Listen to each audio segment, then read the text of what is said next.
Hi అండి. Welcome back to real life stories. ఈ కథ నచ్చితే సబ్స్క్రైబ్ చేసుకోవడం మర్చిపోవద్దు. ఏం లేదమ్మా, చిన్న పనుంది. అది చూసుకొని వస్తానని తారేసిన కారు కీస్ తీసుకొని గగన్ బయటికెళ్ళాడు. ఈ టైంలో ఎక్కడికి అత్తయ్య? ఏమో తారా, శృతి గుర్తొచ్చినప్పుడల్లా వాడంతే. ఎప్పుడో అర్ధరాత్రికి ఇంటికొస్తాడు. నువ్వు భోజనం చేసి పడుకోతారా అని చెప్పి భారతి ధనుంజయ్ వాళ్ళ రూమ్స్‌కెళ్ళగానే తార ఆలోచిస్తూ సోఫాలో కూర్చొని వేగంగా కార్ ప్రవళిక ఇంటికి పోనిచ్చాడు. గగన్ కార్ దిగి టైం చూశాడు. అప్పటికే 9 అవ్వడం చూసి తార ఫోటోలు చూపించిన దగ్గర నుంచి అనుమానంగానే ఉంది. అక్క వంటి మీద గాయాలు కావాలనే చేసినవి అని ఈ టైంలో వెళ్తే బావగారు ఎలా రియాక్ట్ అవుతారనుకొని తనలో తానే చాలాసేపు తట్టపాయించాడు.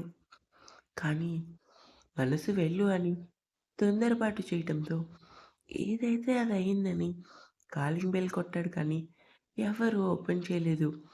లోపల బెడ్రూమ్‌లో ప్రవళికని నానా హింసలు పెడుతున్నాడు. "ఏమైందక్క? వాళ్ళింకా పడుకోరు కదా" అని ఓపెన్ చేస్తున్న డోర్ నెమ్మదిగా తెరిచి "అక్క, అక్క" అని బెడ్రూమ్‌లో పవన్ ఆమె వంటిని నక్కుతూ, "ఏంటో రోజు నీతో ఎంతలా ఎంజాయ్ చేసినా తనివి తీరటం లేదు తెలుసా?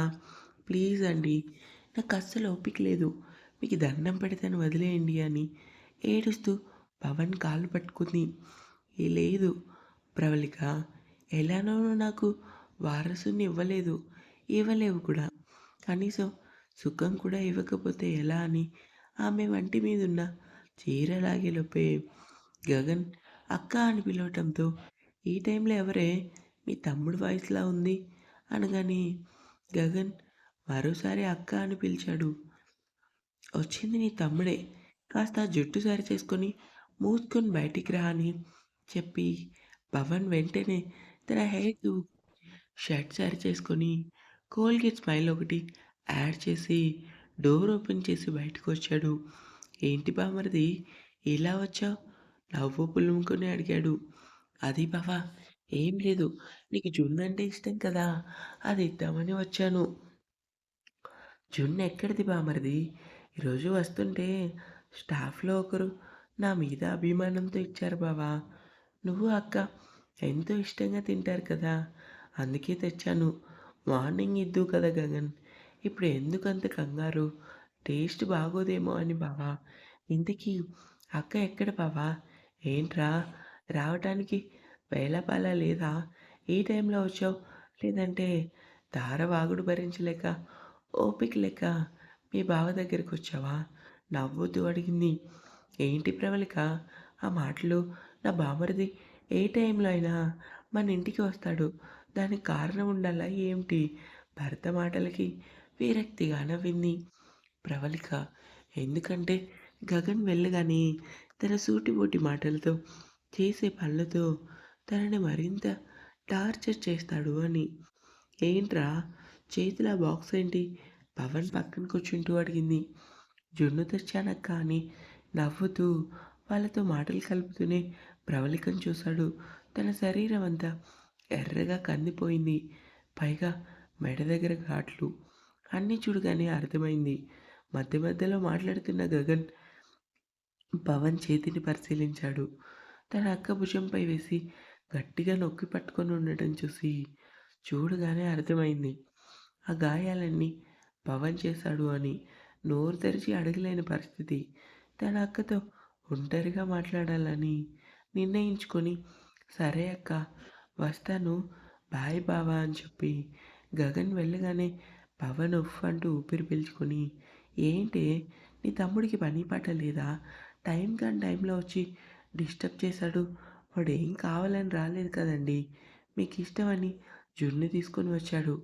పర్వాలేదు, కరెక్ట్ టైంకి తీసుకొని వచ్చాడు" అని ప్రవళిక చెవిలో ఏదో చెప్పాడు. అది విన్న ప్రవళిక భయంగా ఏడుస్తూ చూసింది.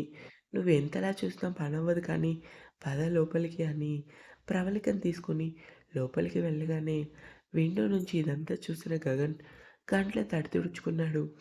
తార చెప్పింది నిజమే. బావ అక్కని బాధ పెడుతున్నాడు. ఎలా అయినా బుద్ధి చెప్పాలి అని కోపంగా పిడికిలి బిగించి ఇంటికి వెళ్ళాడు. వెళ్తూ మొబైల్ షాప్‌లో తార కోసం ఒక ఫోన్ కొని పట్టుకొని వెళ్ళాడు. హాల్‌లో టీవీ చూస్తూనే నిద్రపోయింది తార. కారు పార్క్ చేసి లోపలికొచ్చిన గగన్ టైం చూశాడు.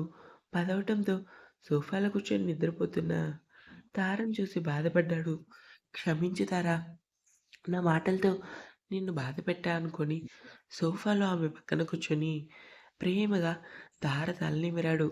ఆ స్పర్శతో నిద్రలో ఉన్న తార నెమ్మదిగా కళ్ళు తెరిచింది. ఎదురుగా ఉన్న గగన్‌ని చూసి షాక్ అయింది.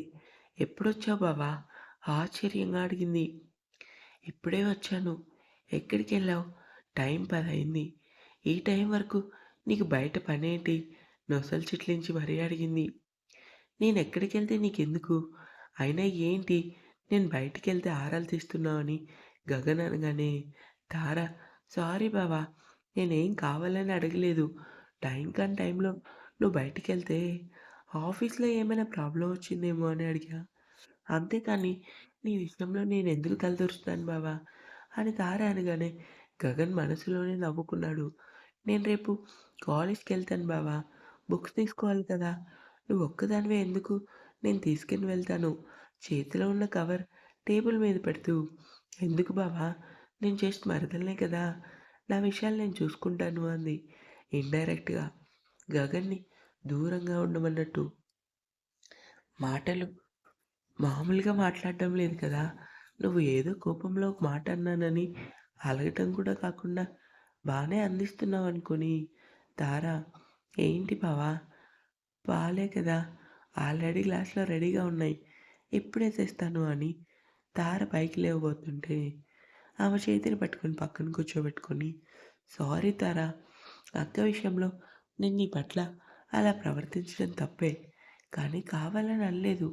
ఈ విషయాలన్నిటిలో నువ్వు తలదూర్చితే నీ ఎడ్యుకేషన్ ఇటు పిల్లల కోసం నువ్వు సఫర్ అవుతావు. పైగా అమ్మ కూడా నిన్ను తప్పుగా అర్థం చేసుకుంటుంది. నిన్ను కాక మొన్నొచ్చి నా కూతురు కాపురంలో నిప్పులు పెట్టాలని చూస్తున్నావా అని నీ మీద కోపంగా ఉంటుంది. పెద్ద విషయాలు మనకెందుకు తారా? అక్క లైఫ్ బావుంటుంది. నీ మాట విని నేనిప్పుడు మా అక్క దగ్గరికెళ్ళాను అని గగన్ అనగానే తార ఆశ్చర్యంగా చూసింది. గగన్ తన మాట విన్నాడన్న కొద్దిపాటి సంతోషం కలిగింది. అవును తార, నేను ఇంటికెళ్ళేసరికి ఇంకా బావ చాలా సంతోషంగా ఉన్నారు నిజం. నేను అది కూడా సడెన్‌గా వెళ్ళాను. అక్కనడిగాను, "ఏంటక్కా గాయాలని?" అప్పుడు అక్క చెప్పలేక సిగ్గుపడింది అన్నాడు. అబద్ధం చెప్పటం రాక. ఎందుకు సిగ్గుపడింది బావా? ఎందుకు సిగ్గుపడిందంటే, "ఏం చెప్పను. నువ్వు ఒక అమ్మాయివే కదా! అర్థం చేసుకో" అన్నాడు. మనసులో అక్క కోసం బాధపడుతూ, తార ఆలోచిస్తూ, "అంటే బావా ఆ గాయాలు పవన్ అన్నయ్య చేశారా?" "అవును. ప్రేమతో చేసినవి. ఇంతకు మించి విడమర్చి చెప్పడం నాకు రాదు. అర్థమైందా?" అన్నాడు. "అర్థమైంది కానీ బావా నాకు ఇంకో డౌట్" అంది. "ఏంటి?" కింద కూర్చొని సోఫా కొరిగి 2 కాళ్ళు ముందుకు చాపి టీవీ సౌండ్ పెంచాడు. తార తన వాగుడు ఆపుతుంది అని. బావ అంటే పవన్ అన్నయ్య, వదిన ఇద్దరు ప్లీజ్‌నే నీకు దండం పెడతాను. ఆ టాపిక్ వదిలేయ్ నీరసంగా అనగానే సరే వదిలేస్తాను బావ. నీ కళ్ళారా నువ్వు చూసావు కదా! నేనింక పట్టించుకోను బావ. తల మసాజ్ చేయనా? నవ్వుతూ అడిగింది.